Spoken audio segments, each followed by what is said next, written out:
The Super Bowl is just around the corner, and for the first time since 2014, our state's team, the Seahawks, are back in the big game. I'm Abraham Daniel, and I'm joined by Connor Orr. Let's go. I'm excited to be here. How you doing today, Abe? I'm doing great. So, you're a Seahawks fan, obviously. Big game, first time since the 2014 season. The Seahawks are back in it, playing against the Patriots like they did last time. Just what are some keys to victory for the Seahawks, in your opinion? Yeah, so in my opinion, the game shouldn't be that close if the Seahawks do these 5 simple things.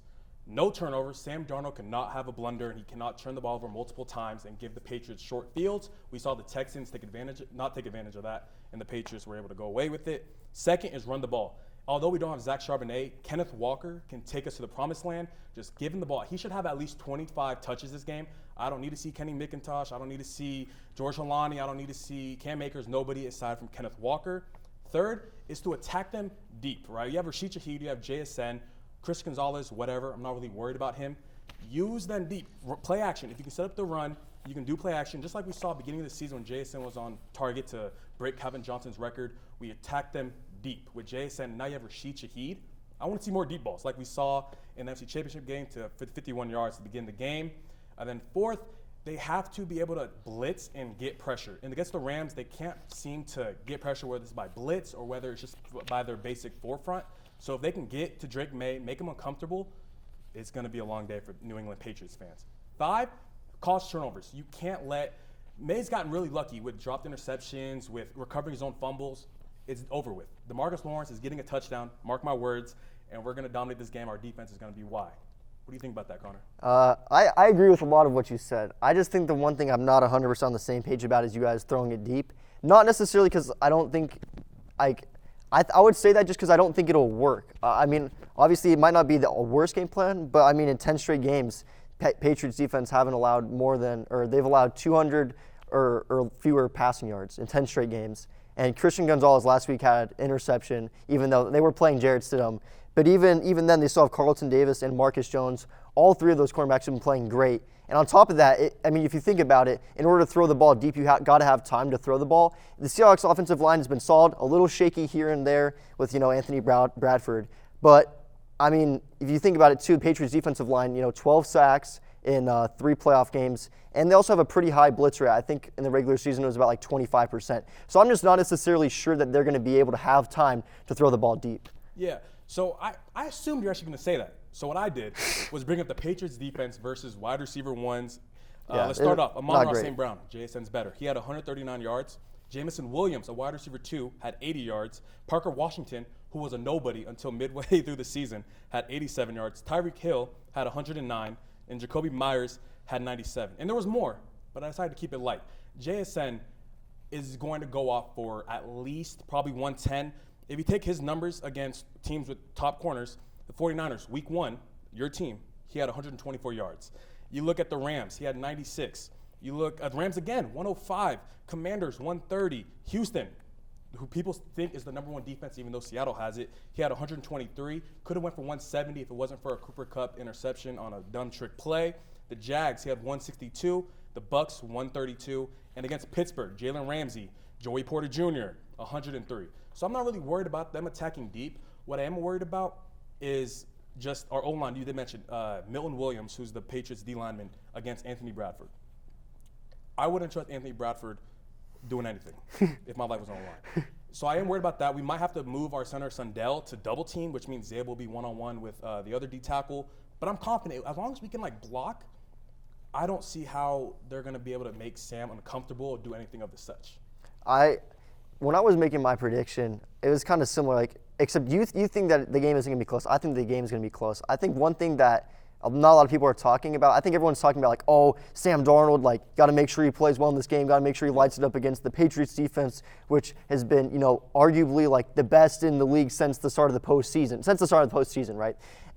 But I think one thing people aren't talking about is Drake May versus the Seahawks defense. And I think that could be problematic. I know you talked about earlier, Drake May, 6 fumbles. They've recovered 3 of them, so they've lost half of them.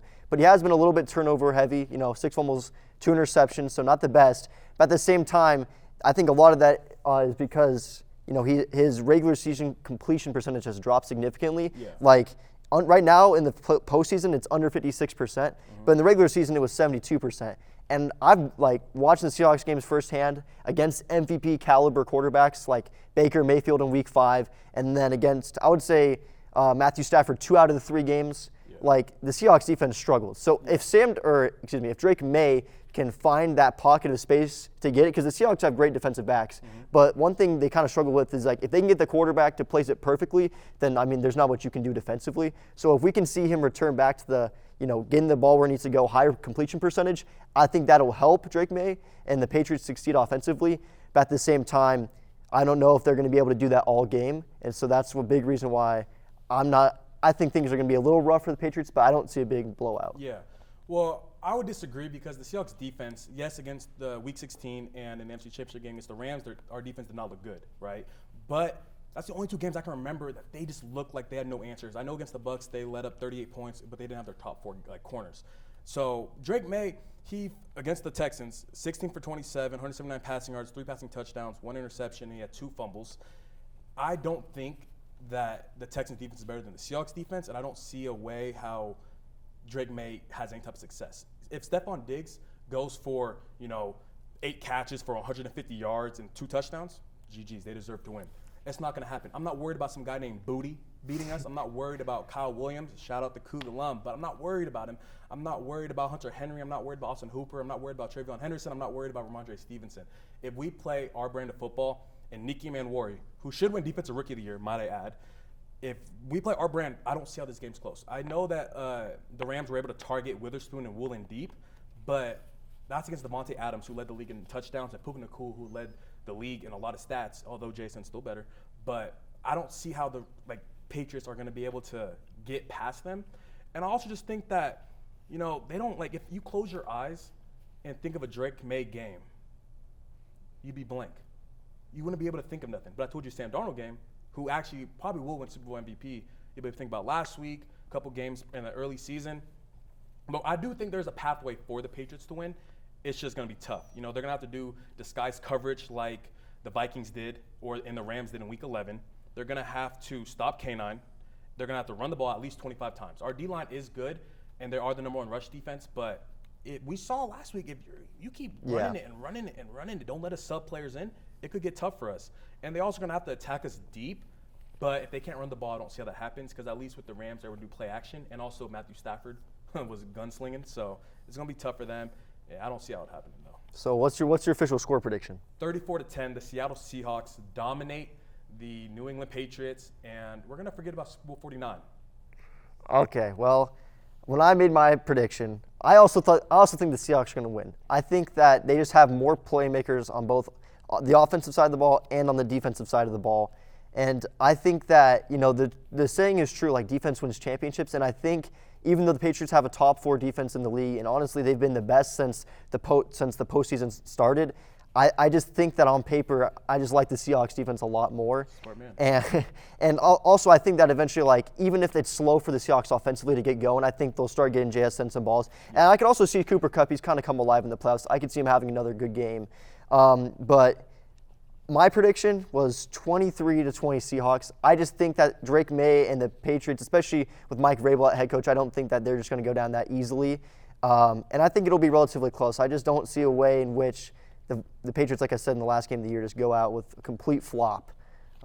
Yeah. I don't know. I feel like the Patriots, they've overachieved this season. You know what I mean? No one expected them to get here. So this season has been a win for them. I saw they had that little early send-off parade type of thing a couple of days ago.